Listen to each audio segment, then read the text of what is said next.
هلا، شلونكم؟ حبيت أشارككم فطورنا وروتين بعد الفطور.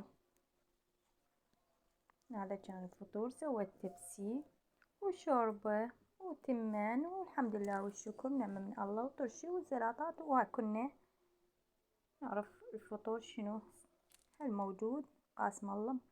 وأنا راح أشوفكم المطبخ. في البداية نقول بعد الفطور، يعني روتيني بعد الفطور، بس بالمطبخ ترتيب المطبخ. هذا روتين تحفيزي مو تعليمي.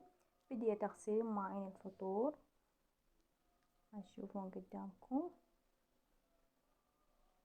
أغسلهن وخلصت من عندهن، ما أبقي، ما أظل أنا أنتظر بقيهن وبعدين وهاي رأسا أخلص فطور أبلش أغسل المواعين كلها ونشفهن، بعدين أصفطهن، يعني على ما أنظف وأخلص وأمسح الطباخ وأبلش أصفطهن وأرجع كل شي مكانه.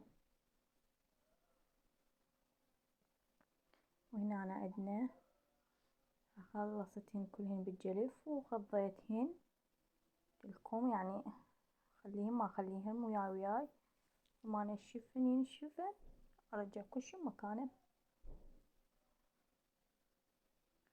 إن شاء الله يعجبكم هذا الفيديو. ونقول روتين تحفيزي، عمود واحد اكو ورا، يعني من واحد يفطر يقول يكون كسول ما بيه حيل يقوم، أو ما بينا حيل نقوم ونغسل المواعين. أنا من نوع لا والله ما أتكسل، رأسا من أخلص الفطور رأسا أبلش أغسل المواعين، ما أبقيهن وياي حتى لا يتكومن، لأن هن براسنا مغسولات مغسولات، فأنظف المطبخ وأخلص كل شي وأقعد عاد أباوع التلفزيون، أخذ راحتي التلفزيون أباوع والأولاد، نشوف لنا مسلسل، نشوف لنا شي. مثل ما شفتوا خلصت المواعين كلها.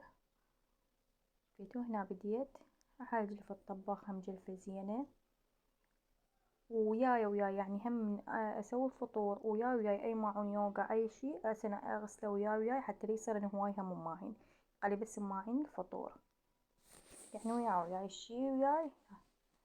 هنا مفرغة همين، مسحتها مسحة هم زينة وياي همين، والكاونتر يعني الشي ويانا ما يبقى علينا يتراكم علينا. قولولي كم وحدة مثلي هيجي، كم وحدة لا تنتظر بعدين يلا تغسل المواعين، يعني ما تغسلهن رأسا ورا الفطور. أنا مباشرة بس أخلص فطور رأسا أقوم أغسلهن ألمهن مثل ما جفت المطبخ، أضوي المطبخ، لأن شنو وياي ما أخلي شي يتكون.